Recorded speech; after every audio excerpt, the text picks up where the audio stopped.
Rifujin, the author of Mushoku Tensei, is already preparing himself for the Flame Wars that are coming for part 2 of season 2 of Mushoku Tensei, the anime series, which honestly is nothing new. This is a guy that has very thick skin, although I always argue that those that kind of do well in managing themselves against criticism are the ones that sometimes are hurting inside, and there's signs of that in these recent tweets that he has made, but let's face it, this is nothing new. This is a guy that's been dealing with controversy ever since the web novel was out. He's been dealing with the light novel and the anime itself. I think every single case that we've kind of seen is like, yes, technically Rudius and his perviness early on in the first season. We have the portrayal of different races and conflicts in the world itself. Yes, buying Julie, which I think is the biggest one for us in the West, which a lot of different sites kind of picked up on and had to criticize him for. Wrongfully quoting him with Google Translate, which that was a fun little situation there, which admittedly I did as well, though I did give alternative translations that made more sense to what he was actually saying. So let me put that out there. Yes, Rudius not falling in love with Fitz as a guy, which, yes, if you read the novel series, you know that it technically did get into that concept there and that idea of accepting it. But again, that's what the anime showed. And then, of course, capturing the Beast Folk. And yes, we're going to have more coming up. I mean, if you're watching this series so far and you're not getting that there's going to be controversies with this series, you're not paying attention. But I don't want to get into the exact what they'll get into until later. I'm going to actually just go through the quotes themselves, which does imply that something is coming up, but I do want to give it to the anime only, so in case they want to know that stuff. And then I'll get into my thoughts on exactly what he might be talking about in a spoiler section later on. But let's get into these tweets where Rifujin is showing a little worry here. Not really worry. I think he's going to handle it just fine, but I do want to get this out there. But yes, Rifujin tweeted, next week is AJ. The week after that is the advanced screenings. And the week after that, show starts airing. It all happens so fast. When a reply came in saying, yes, it is, I'm hoping the second half is cool and is going to be super exciting at the end of the day, Rifujin replied, I'm already scared now because I'm sure it's going to be controversial. Like I said, he's already preparing himself, which we kind of seen that with the last season. I was actually going through a lot of his tweets during the time, and there was a few of them where he's pretty much saying, yeah, I sat down with the team. I let them know something's coming up. I prepared them. We all had a meeting together, and I literally told them, yeah, prepare yourself. Things are going to get a little spicy, and people are going to probably be upset. And yeah, it did technically happen. But yes, that same person replied to Rifujin again, saying, in an age of social networking, all transmission stories, no matter what the content, there will be a petite flame war. So we hope that you'll accept the support from the silent majority and not the noise from the noisy minority. Wouldn't it be the same as before if the controversy was anticipated in advance? Rifujin replied, that's right. But even though you know you're going to get punched, it still hurts. Now, that's where I kind of am a little bit worried there. And of course, the other person replies saying, I'm okay, it's okay. Master Roxy is always behind the doctor. Sylphie will cast healing spell, and Edis will hit you back. It's like, yes, they'll all like line up and they'll do their own thing. But anyways, this is where I'm like, have that little bit of concern. And like I said before, I think Rifujin has really thick skin. He's dealt with this before. He knows what his story does. And I think there's a lot of positivity around his story that I think that kind of offsets it. Even later on, he mentions there are a few people who have read Jobless Reincarnation who have told me, thanks to Jobless Reincarnation, I was able to reconcile with my parents, with whom I had been fighting. And every time I hear that, I feel proud that my work has made their life a little better. So again, I think he does have a lot of positivity coming towards him. Even with these particular tweets, he's got a lot of people that are supporting him saying, look, we support you. You're doing a great job. Please don't listen to them. You're doing good stuff. Like this is stuff that I enjoy. This is stuff that has inspired me. It has changed my life. It has helped me. And that's really been something that I've echoed a lot of with this story. And it was kind of what he sort of mentioned in his interview with ANN, which again, as much as they like take pot shots at him, for some reason, he did an interview with them. Rifujin, I'm always here open for an interview, and I won't treat you terribly like they do. There's this idea that, yes, technically, Rudius is a nasty person by design. He's not, as someone would claim, he's not technically a self-insert, although there's a lot of things that Rudius does that's terrible that people can see themselves in Rudius and see that change. There's a lot of people that will see, yeah, I did that too, and Rudius did this in order to fix it. He didn't do it, like, cleanly. It just shows, like, despite the fact that he's such a flawed character, he figured it out, or he got through it. That's that kind of stuff that inspires people, even with this whole case with the parents. Yeah, if If you have problems with your parents, don't feel that regret later on not reconciling with them. When Rudeus reincarnated into the other world, he left behind these parents. Well, they died before he reincarnated, but he felt like I should have fixed something there. Or with his brother, I should have fixed something with that. There's all these different things that he regrets now in his new life. And that regret is something that people can kind of see themselves in and want to fix it in the now. But yeah, it's still kind of concerning that he is willing to say something like, I'm scared now because it's going to be controversial, and even though I know it's coming, it still hurts to get punched. Even though you know a punch is coming, it still hurts. And again, I don't think he's saying that like these articles and these comments that people make are going to hurt him, but more so the fact that it's possibly bothersome to deal with. And yes, it could mean that he literally is hurt by them. We don't know. He is, like I said, he's very snarky in a lot of regards with the whole situation with ANN misquoting him, saying that he's apologizing for the whole forced servitude thing. Even with that whole situation, he comes back and says, lol, that's not what I said. In Japan, that doesn't mean that. In Japanese, it doesn't mean that. Google Translate thinks that, and whoever wrote that article with ANN thought that's what it meant. And like I said, I technically quoted it, but I quoted other sources that says what he actually says. This idea that he wasn't apologizing, he's explaining himself. It's not, I'm apologizing, I'm explaining why I feel the way I do and why I did that way. So it does seem like he takes it in strides. Like he does take it with, not as to heart like most people would believe and most writers would. And again, I think it's because he wrote it, he put that in a word, and he even rewrote it for the light novel because it's something that he knows is a good story and people absolutely love it. And it's doing extremely well. He also talked a little bit about how he faces criticisms and whatnot. He says, I have to be careful too, but when I criticize things, no matter how right I think I am, I will get rebuttal from those who think I am wrong. If there is nuance of insult in the criticism, they will come in a quarrelsome manner. You can't have a proper dialogue. That's why you have to choose your words when you criticize. I think that is a massive, massive true. He also says, yes, I think I often read too much into things and end up getting into fights. But that doesn't mean I have to keep my head down. Because if I reopen the situation, it will only lead to unproductive fights. I think that's a big true. Like the idea that some cases it's how you word things and how you read into things that can kind of turn things into something worse. I have had a lot of cases personally for myself that I kind of think that somebody's coming at me. In a lot of cases, whenever you're reading criticism or you're reading somebody's rebuttal to your criticisms, you immediately read text in a lot of cases as like vicious. Like, oh gosh, they're after me. They're after me. So everything they're saying here, there's got to be some negative meaning to it.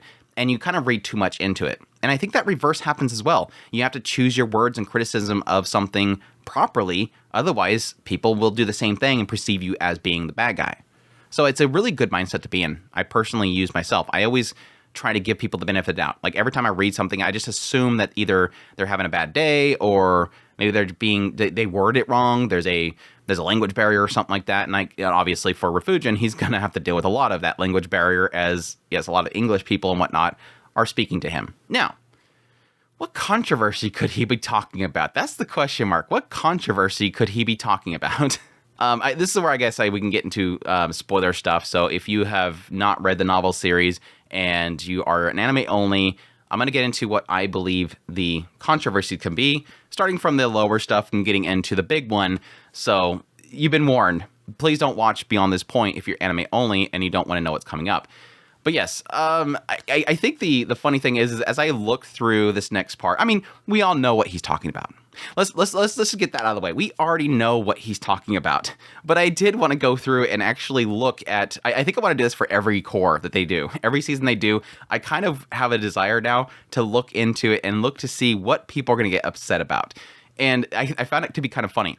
So yeah, when I look at my notes for this segment, which is technically the beginning of Volume 10, all the way to the end of Volume 12, assuming that's what he's basically going to be doing, or they're going to be doing. But yeah, the first possible controversy, love robots.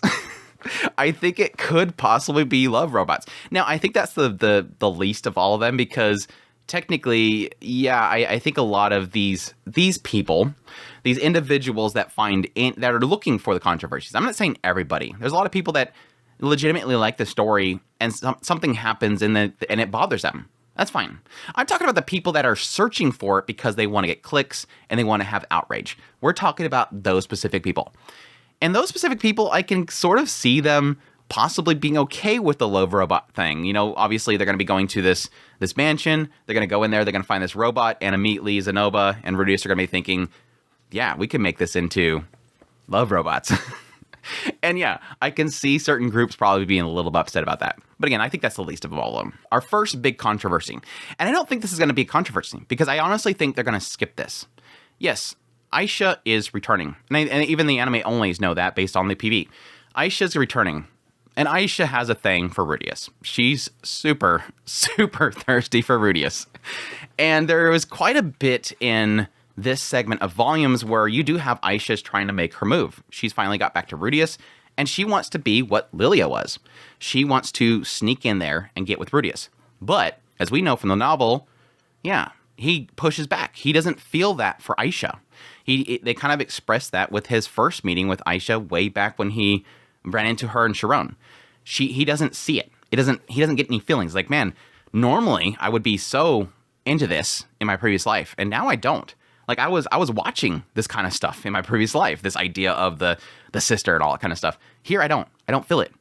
And that was this whole situation. But, again, they have plenty of situations in the novel series right here that he's going to be bathing with her. And I don't think the anime is going to adapt it.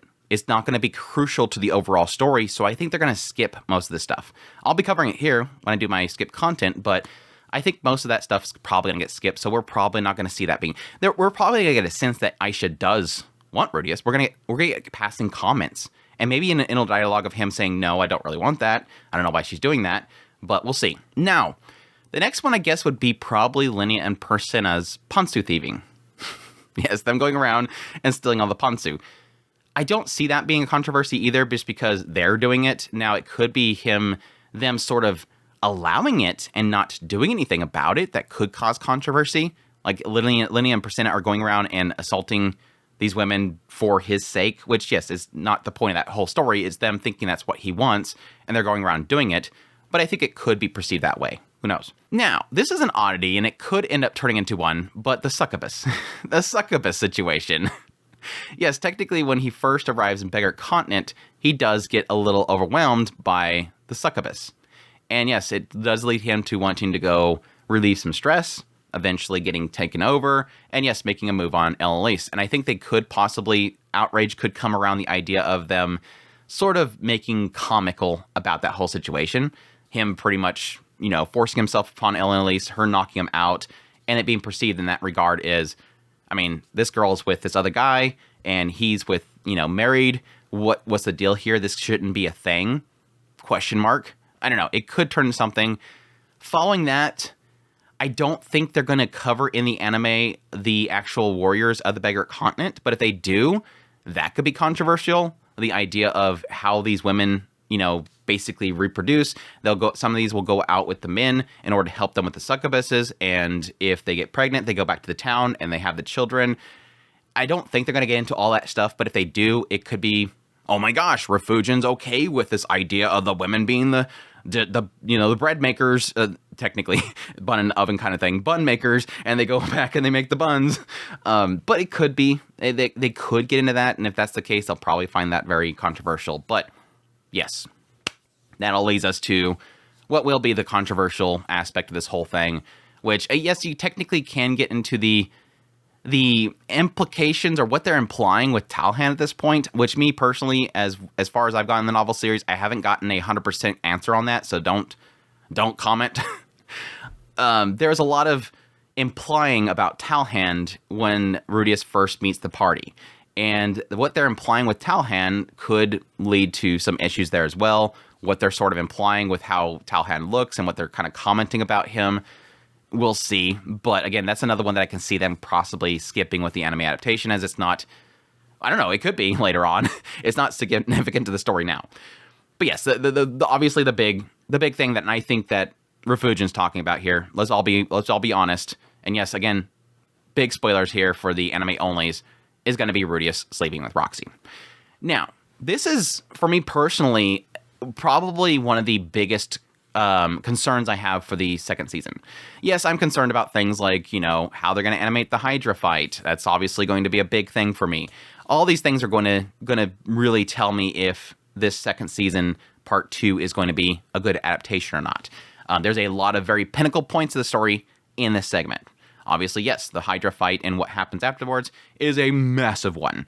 Yes, the scene at the very end of Volume 12 is a massive one for me. But I think for portrayal, in order to get the experience across to the viewer, this is a big one. Because I think the whole situation with Rudeus and Roxy is a key thing where you need everything in sum to make sense of it. And I think with how adaptations typically go, they'll focus on one visual because it's a visual medium. And with the novel series, since it is very much so in the head of the characters, it's how they're portraying the scene itself, their emotions, what they're thinking about at the moment. And with that going into an adaptation, they remove a lot of that inner dialogue. And you need to have that inner dialogue for context to why the characters do what they do. And yes, when I read that segment, I had my issues. I was upset at Rudeus for doing that. I was upset at them for basically allowing it to happen. All this stuff around the characters, yes, I was upset about. I didn't want Rudeus to get with Roxy. I wanted him to be faithful. That for me personally, I feel that they should be faithful. But in the end of the day, I acknowledge that this isn't me. Rudeus is not me. This is not my world. I can't control it. That's what I argued with people with the whole Julie thing in the second season, part 1. This isn't your world. You're not these characters. This isn't your life. This isn't your world. This is the story that is being wrote. And it's supposed to be uncomfortable. And it's not trying to make a statement like you want it to make. This is not your story. If you want to make your story, make your story. It's probably going to be really boring. It's probably going to be very sanitized because you're trying to be upset about everything that moves. But the whole point with Roxy and Rudeus and how I want to trust them. But in the end of the day, I think there's going to be a lot of... it's probably going to be a very long video when I do a video on that episode because I think they're going to miss a lot. I'm just assuming they're going to miss a lot. Because again, in adaptations, they lose a lot of inner dialogue. What sort of is required for that scene to make sense, for one, is going to need the whole scene with Ellen Elise, Talhand, and Roxy. And I feel like they're not going to include that. That's my fear. Because I think so much is said in that room between the three of them that explains why everything happens in the end. And I think a lot in Rudeus's head when he's in that room is going to essentially explain what the ultimate decision is and why things happen. It's a mistake in the end. Don't get me wrong. In the end, all this is a mistake. But knowing the context, you know why the mistake happens. And then you understand, damn, I hate that all that kind of lined up there because it made that mistake. It doesn't make it right, but at least explains the mistake and why the mistake happened. It just doesn't, it's not like most other series with harem characters. It's not just because harem. It's because of all these things lined up to the mistake, and the mistake still happened. For me, with Roxy's side, it's seeing that he's broken, that he's dying, he's not eating, he's not drinking, and he won't make it home alive. If we take him as he is now, he is going to die on the trip, and we're not going to make it home. Because yes, Rudeus is needed for them to take the route that they originally took. It is through the sandstorm that he uses his saint-level earth magic that they completely skipped in the first part adaptation. He learned saint magic level sandstorm. He used that to get past this sandstorm. So they need that to get past that. Roxy could use her water magic to get past there, but I don't think so. Rudeus has that same water magic, and he wasn't able to use that. He used, again, earth magic. So he's needed in order to make that quicker trip back, going through this whole region, and additionally, him not being in, there to help them with his own magic and his own skills is going to make it more difficult to travel back. Plus, they have to basically probably carry him because he's just a blob of nothingness and no energy. There's all these things that are factoring into place. In this room, Elise, Talhan, and Roxy believe Rudeus is going to die. He's not going to make it home. But then, Elise suggests the idea, I think it's like a combination between the two of them. At some point, Elise has mentioned the idea that when a guy is down like that, getting in bed with them will essentially give them back their Viger. It'll help them get over things. And so Roxy's trying to push Elise to do it, and Elise is like, no, I'm not going to do this. I'm not going to do this to, Cliff and Rudeus. I'm not going to do this to them. It's not going to happen. And Elise is trying to push her in a sense. So that's explaining that. So Roxy goes there with the mindset that might be the only option. But still, when she arrives there, she's trying to push Rudius to go outside. Let's go outside together. Let's go do this. Let's go do that. But essentially, Roxy's trying to play out, I think it was like 3 different scenarios. Initially, it's to get him outside. Let's go out into town. Then it goes into, okay, let me appeal to him in some way. Let me talk to him about my experiences with his family. In a sense, right here, we're solidifying the fact that Roxy's seen Rudius and his family as sort of like her second family. Paul, Zenith, all of them are her family. She loved her time when she was living with them. And so she's appealing to him that she has lost something too in this regard. She's trying to tell him that she sort of understands him in a way, that she is lost too. But then it goes into, okay, now Rudius starts to kind of, it seems like he's interested in her. He starts to show that desire for her, at which point she says, go ahead. If this will help you, go ahead. She then, at that point, seeing that he has that desire, offers herself up. And yes, there is a side of that she explains that she's okay with it. Like, she wanted that too. Like, if I can get this something out of it too, then so be it. I would want that. So there is also a part of her where she's accepting that, yeah, I'll take it. I do want to sleep with him. But at the same time, it is, everything before then is about trying to figure out a way of getting him out of that. And again, she was originally just wanting Eloise to do it. And yes, of course, on Rudius' side is seeing how in his own mind at that point, he's literally in the dumps. He feels that he has made a massive mistake again. He screwed up just like he did in his previous life. He lost his father, just like he lost his parents and didn't reconcile with them. There's all these things that are literally breaking him to the point where he just doesn't want to, he gave up. He gave up at that point. He has literally become another shut-in. He has given up on life itself. He's not eating or anything. He's not holding anything down. He's literally puking it up. He can't eat. He can't consume anything. He's going to die. And it kind of comes to that moment where he suddenly has that comfort that he feels with Roxy, and he accepts that, and he goes for it. So again, it doesn't make the mistake right, but it does, all these things does technically explain why they get to that conclusion and how they got to the mistake itself. And yes, it's going to suck because they're probably going to end an episode with that. And then we're going to have to wait another episode of seeing the travels back where it starts to explain the situation. Maybe the following episode might have Rudius accept Roxy and say that he's going to talk to Sylphie about it. And then we'll have to wait to another episode before we probably see where, yes, you have the fight at home and Sylphie accepting, knowing that Roxy loves him.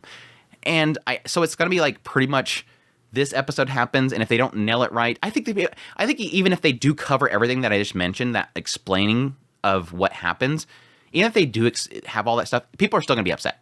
Like I said, I was kind of mad. I thought Rudius made a massive mistake there. But again, I understand why he did it. At least I understand. I don't accept it. I don't think it's right. But I understand it. That's the key thing there. That I understand why he made his mistake, even though I personally would not do that. Even though it's Roxy. Even though it's Roxy, I wouldn't do that. I don't want to do that.